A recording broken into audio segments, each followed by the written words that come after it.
ఈరోజు నేను మా ఆఫీస్‌లో ఏమేం ఫుడ్స్ అయితే ఉన్నాయో చూపిస్తా మీ అందరికీ.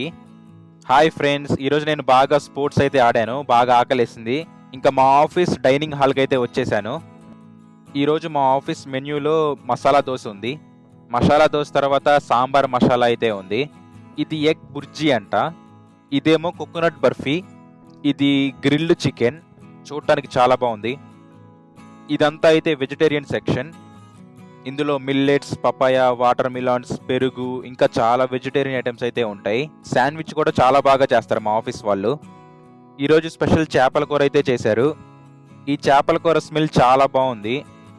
ఈ ముక్కలకి ముళ్ళు కూడా లేవు. ఇంకో సెక్షన్‌లో కూడా మొత్తం వెజిటేరియన్ ఫుడ్సే. అన్నీ చాలా నీట్‌గా, క్లీన్‌గా అయితే మెయింటైన్ చేస్తారు మా ఆఫీస్‌లో. ఈ ఐటమ్స్ కూడా నేను మీకు చూపిస్తాను. కొన్ని వెజిటబుల్స్, కొంచెం స్టీమ్డ్ రైస్, టొమాటో రైస్, ఇంకొన్ని వెజిటేరియన్ కర్రీస్ అయితే ఉన్నాయి ఈ సెక్షన్‌లో. ప్రతిరోజు ఒక స్వీట్ ఐటెమ్ అయితే ఉండిద్ది. ఇంకా ఫ్రూట్స్ అయితే చెప్పనవసరం లేదు. చాలా రకాలుంటాయి. నేనైతే చేపల కూర ఏసుకున్నాను ఈరోజు. టేస్ట్ అయితే చూసేద్దాం ఇప్పుడు. చేప అయితే చాలా సాఫ్ట్‌గా కుక్ అయింది. దాన్ని స్టీమ్డ్ రైస్‌లో నంచుకొని తింటే చాలా బావుంది. వీళ్ళు కుక్ చేసే రైస్ కూడా చాలా డిఫరెంట్‌గా ఉంది హాట్‌గా. మిగతా ఐటెమ్స్ కూడా చాలా టేస్టీగా చేశారు. టొమాటో రైస్ గానీ, రోటీస్ గానీ, బటర్ గానీ ఎవ్రీ ఐటెమ్. చికెన్ అయితే ప్రతిరోజు తినొచ్చు. అంత బావుంటుంది. మీరు పనిచేసే ఆఫీస్‌లో కూడా ఇలా ఫుడ్ ఫ్రీగా అయితే పెడతారా ఫ్రెండ్స్?